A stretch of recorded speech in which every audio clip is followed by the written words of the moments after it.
ನಮಸ್ತೆ, ನಾನಿವತ್ತು ಮಸಾಲೆ ವಡೆ ಮಾಡ್ತಾ ಇದ್ದೀನಿ. ಅದಕ್ಕೆ ಬೇಕಾಗಿರುವ ಸಾಮಗ್ರಿಗಳು: ಹಸಿ ಶುಂಠಿ, ಬೆಳ್ಳುಳ್ಳಿ, ದಾಲ್ಚೀನಿ, ಧನಿಯಾ ಕಾಳು, ಹಸಿ ಕೊಬ್ಬರಿ, ಹಸಿ ಮೆಣಸಿನಕಾಯಿ, ಜೀರಿಗೆ, ಸಬ್ಬಸಿಗೆ ಸೊಪ್ಪು, ಪುದೀನ ಸೊಪ್ಪು, ಕೊತ್ತಂಬರಿ ಸೊಪ್ಪು, ಇಂಗು, ಸಣ್ಣಗೆ ಕಟ್ ಮಾಡ್ಕೊಂಡಿರುವಂಥ ಈರುಳ್ಳಿ, ನೆನೆಸಿಕೊಂಡಿರುವಂಥ ಕಡಲೆಬೇಳೆ. ಈಗ ಮಿಕ್ಸಿ ಮಾಡ್ಕೋಬೇಕು.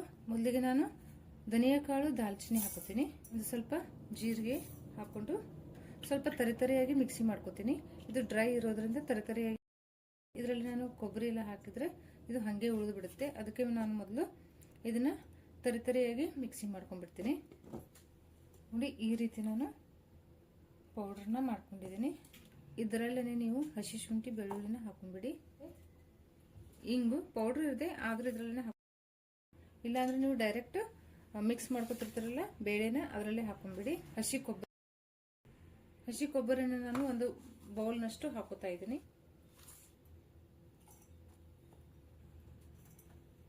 ಈಗ ಇದಕ್ಕೆ ಹಸಿ ಮೆಣಸಿನಕಾಯಿ ಕೂಡ ಹಾಕೋತೀನಿ. ಈಗ ಇದನ್ನ ಸಣ್ಣಗೆ ಮಿಕ್ಸಿ ಮಾಡ್ಕೊಂಡ್ಬಿಡೋಣ. ನೀರು ಹಾಕಬಾರ್ದು. ನೋಡಿ, ಈ ರೀತಿ ನೀವು ಸಣ್ಣಗೆ ಮಾಡ್ಕೊಂಡ್ಬಿಡಿ. ರೆಡಿಯಾಗಿದೆ ಮಸಾಲೆ. ಈಗ ಬೇಳೆಗಳನ್ನು ಕೂಡ ನಾವು ತರಿತರಿಯಾಗಿ ಮಿಕ್ಸಿ ಮಾಡ್ಕೋಬೇಕಾಗುತ್ತೆ. ಸಣ್ಣಗೆ ಮಾಡ್ಕೊಂಡ್ಬಿಡಿ ಎಲ್ಲ. ನೋಡಿ, ಈಗ ನಾನು ಬೇಳೆಗಳನ್ನ ಮಿಕ್ಸಿ ಮಾಡ್ಕೋತೀನಿ. ಈಗ ಬೇಳೆನ ಹಾಕೊಂಡ್ಬಿಡೋಣ ಮಿಕ್ಸಿಗೆ. ನೀರನ್ನೆಲ್ಲ ತಕ್ಕೊಂಡ್ಬಿಡಿ. ಸ್ವಲ್ಪ ಹಾಕೊಳ್ಳಿ. ಒಮ್ಮೆ ನೀವು ರುಬ್ಬೋ ಹಾಗಿಲ್ಲ, ತರಿತರಿಯಾಗಿ ಮಿಕ್ಸಿ ಮಾಡ್ಕೋಬೇಕಾಗತ್ತೆ. ಈಗ ಮಿಕ್ಸಿ ಮಾಡ್ಕೊಂಡ್ಬಿಡಿ. ನೋಡಿ, ಈ ರೀತಿಯಾಗಿ ನೀವು ತರಿತರಿಯಾಗಿ ಮಿಕ್ಸಿ ಮಾಡ್ಕೋಬೇಕಾಗತ್ತೆ. ನೀರು ಹಾಕೋಬಾರ್ದು. ನಾನೀಗ ಇದರಲ್ಲಿ ತಕ್ಕೊಂಡ್ಬಿಡ್ತೀನಿ. ನೋಡಿ, ಈ ರೀತಿ ಬರಬೇಕು. ಇದೇ ರೀತಿ ನೀವು ಎಲ್ಲ ಬೇಳೆಗಳನ್ನು ಮಿಕ್ಸಿ ಮಾಡ್ಕೊಂಡು ಈ ರೀತಿ ರೆಡಿ ಮಾಡ್ಕೊಳ್ಳಿ. ನೋಡಿ, ನಾನು ಎಲ್ಲಾನು ಮಿಕ್ಸಿ ಮಾಡ್ಕೊಂಡಿದ್ದೀನಿ. ಮಿಕ್ಸಿಗೆ ನೀವು ಸ್ವಲ್ಪ ಹಾಕೊಂಡು ಮಿಕ್ಸಿ ಮಾಡ್ಕೊಳ್ಳಿ. ತುಂಬ ಹಾಕಿ ನೀವು ಮಿಕ್ಸಿ ಮಾಡ್ಕೊಂಡ್ರೆ ಏನಾಗುತ್ತೆ, ಕೆಳಗಡೆ ಎಲ್ಲ ಪೂರ್ತಿಯಾಗಿ ಪೇಸ್ಟ್ ಆಗುತ್ತೆ, ಮೇಲೆ ಎಲ್ಲ ಹಾಗೆ ಕಾಳು ಉಳಿದು ಬಿಡುತ್ತೆ. ಹೀಗಾಗಿ ಸ್ವಲ್ಪ ಹಾಕೊಂಡು ಮಿಕ್ಸಿ ಮಾಡ್ಕೊಳ್ಳಿ. ತುಂಬಾನೇ ಸಿಂಪಲ್ ರೆಸಿಪಿ ಇದು. ಜಾಸ್ತಿ ಇದರಲ್ಲಿ ಏನು ಹಾಕಬೇಕಂತ ಏನು ಮಸಾಲೆಗಳಿಲ್ಲ.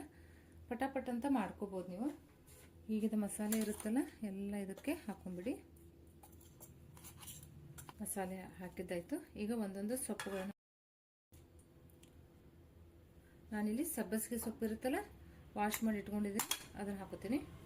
ಪುದೀನ, ಕೊತ್ತಂಬರಿ ಸೊಪ್ಪು ಅದನ್ನು ಕೂಡ ಹಾಕೊಂಡ್ಬಿಡ್ತೀನಿ ನಾನು. ರುಚಿಗೆ ತಕ್ಕಷ್ಟು ಉಪ್ಪನ್ನು ಹಾಕೊಂಡ್ಬಿಡಿ. ಸಣ್ಣಗೆ ಕಟ್ ಮಾಡ್ಕೊಂಡಿರುವಂಥ ಈರುಳ್ಳಿ. ಈಗ ನೀಟಾಗಿ ಎಲ್ಲಾನು ಮಿಕ್ಸ್ ಮಾಡ್ಕೊಂಡ್ಬಿಡೋಣ.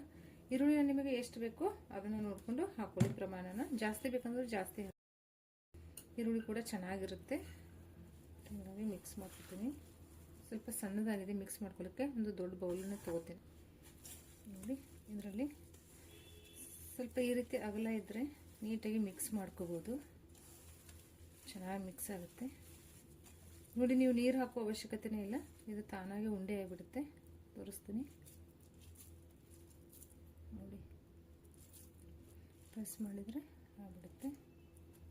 ಈಗ ಇದು ರೆಡಿಯಾಗಿದೆ. ಈಗ ಎಣ್ಣೆ ಕಾಯ್ಲಿಕ್ಕೆ ಇಟ್ಕೊಂಡ್ಬಿಡೋಣ. ಎಣ್ಣೆ ಹಾಕೊಂಡ್ಬಿಡ್ತೀನಿ. ಮೀಡಿಯಂ ಫ್ಲೇಮ್ ಇಟ್ಕೊಂಡು ಎಣ್ಣೆನ ಚೆನ್ನಾಗಿ ಕಾಯಿಸ್ಕೋಬೇಕಿದು. ಎಣ್ಣೆನ ಮಸಾಲೆ ವಡೆ ಸ್ವಲ್ಪ ಮುಳುಗಬೇಕು, ಆ ರೀತಿ ಎಣ್ಣೆ ಸುರಿಬೇಕು. ಎಣ್ಣೆ ಕಾಯಲಿ ಅಷ್ಟರಲ್ಲಿ ನಾವು ವಡೆನ ರೆಡಿ ಮಾಡ್ಕೊಳ್ಳೋಣ. ಸ್ವಲ್ಪ ನಾನು ಕೈನ ಒದ್ದೆ ಮಾಡ್ಕೊತೀನಿ. ಚಿಕ್ಕದಾಗಿ ಯಾವ ಸೈಜಲ್ಲಿ ಬೇಕಾಗುತ್ತೋ ಆ ಸೈಜಲ್ಲಿ ನೀವು ಉಂಡೆ ಕಟ್ಕೊಳ್ಳಿ. ಜಾಮೂನ್ ಸೈಜಲ್ಲಿ ನಾನು ಆಮೇಲೆ ಜಸ್ಟ್ ಈ ರೀತಿ ಪ್ರೆಸ್ ಮಾಡ್ಕೊಂಡ್ರೆ ಈ ರೀತಿ ವಡೆ ಬರುತ್ತೆ. ನೀವು ಈ ರೀತಿ ಪ್ರೆಸ್ ಮಾಡ್ಕೊಂಡ್ಬಿಡಿ. ನಾನು ಈಗಲೇ ಎಲ್ಲ ತಟ್ಟಿ ಇಟ್ಕೊಂಡ್ಬಿಡ್ತೀನಿ. ಒಮ್ಮೆ ನೀವು ತಟ್ಟಿ ಇಟ್ಕೊಂಡ್ಬಿಡಿ, ಬೇಗ ಬೇಗ ಹಾಕಿ ಫ್ರೈ ಮಾಡ್ಕೋಬೋದು. ಎಲ್ಲ ಒಂದೇ ಸೈಜಲ್ಲಿ ಮಾಡ್ಕೊಳ್ಳಿ. ನೋಡಿ, ಈಗ ಎಲ್ಲನೂ ಇದೇ ರೀತಿನೇ ಉಂಡೆ ಕಟ್ಕೋಬೇಕು. ಉಂಡೆ ಕಟ್ಕೊಂಡು ಸ್ವಲ್ಪ ಪ್ರೆಸ್ ಮಾಡ್ಕೊಂಡ್ರೆ ಆಯಿತು. ಎಲ್ಲ ಒಂದೇ ಅಳತೆನ ಬರುತ್ತೆ, ಮಾಡ್ಕೊಳ್ಳಿ. ಈಗ ನಾನು ಇದೆಲ್ಲ ರೆಡಿ ಮಾಡ್ಕೊತೀನಿ. ನೋಡಿ, ನಾನಿಲ್ಲಿ ಈ ರೀತಿ ರೆಡಿ ಮಾಡ್ಕೊಂಡಿದ್ದೀನಿ. ಒಂದೇ ಸೈಜಲ್ಲಿ ತಟ್ಕೊಂಡ್ಬಿಡಿ, ಅಂದ್ರೆ ಒಂದು ಬೇಗ ಬೇಯುತ್ತೆ, ಒಂದು ಹಸಿ ಬಿಸಿ ಹಂಗೆ ಉಳಿದು ಬಿಡುತ್ತೆ. ಹೀಗಾಗಿ ಒಂದೇ ರೀತಿ ಉಂಡೆ ಕಟ್ಕೊಂಡು ಒಂದೇ ರೀತಿ ತಟ್ಕೊಂಡ್ಬಿಡಿ. ಈಗ ಎಣ್ಣೆ ಕೂಡ ಕಾದಿದೆ. ನಾನೀಗ ಒಂದೊಂದಾಗಿ ಫ್ರೈ ಮಾಡ್ಕೊತೀನಿ. ಎಷ್ಟು ಹಿಡಿಯುತ್ತೋ ಅಷ್ಟೇ ಹಾಕೊಳ್ಳಿ. ಹಾಕಿದ ತಕ್ಷಣ ಕೈ ಆಡಿಸ್ಬಿಡಿ, ಒಡೆಯುತ್ತೆ. ಇದು ಬಬಲ್ಸ್ ಬರುತ್ತಲ್ಲ, ಸ್ವಲ್ಪ ಕಡಿಮೆ ಆಗಲಿ. ಕಡಿಮೆ ಆದಮೇಲೆ ನೀವು ತಿರುಗಿ ಹಾಕೋಬಹುದು. ಮೀಡಿಯಂ ಫ್ಲೇಮ್ ಇಟ್ಕೊಂಡೆ ಫ್ರೈ ಮಾಡ್ಕೋಬೇಕು. ಒಳಗಡೆ ಬೇಳೆ ಇರುತ್ತಲ್ಲ ಎಲ್ಲ ಚೆನ್ನಾಗಿ ಬೇಯಬೇಕಾಗುತ್ತೆ. ನೋಡಿ, ಈಗ ಬಬಲ್ಸ್ ಕೂಡ ಕಡಿಮೆ ಆಗಿದೆಯಲ್ಲ, ಈ ರೀತಿ ನೋಡಿ ಬೇಯಿದೆಲ್ಲ ನಿಧಾನಕ್ಕೆ ತಿರುಗಿಸಿ ಹಾಕೊಂಡ್ಬಿಡಿ.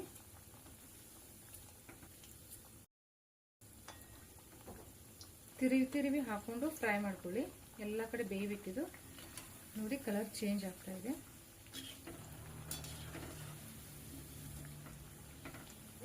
ನೋಡಿ ಈಗ ಇದು ರೆಡಿ ಆಗಿದೆ. ಈಗ ಇದನ್ನು ನಾನು ತೆಗೆದು ಬಿಡ್ತೀನಿ. ನೋಡಿ ಈಗ ಇದು ಫ್ರೈ ಆಗಿದೆ. ಈ ರೀತಿ ಎಲ್ಲ ವಡೆಗಳನ್ನು ಫ್ರೈ ಮಾಡ್ತೀನಿ.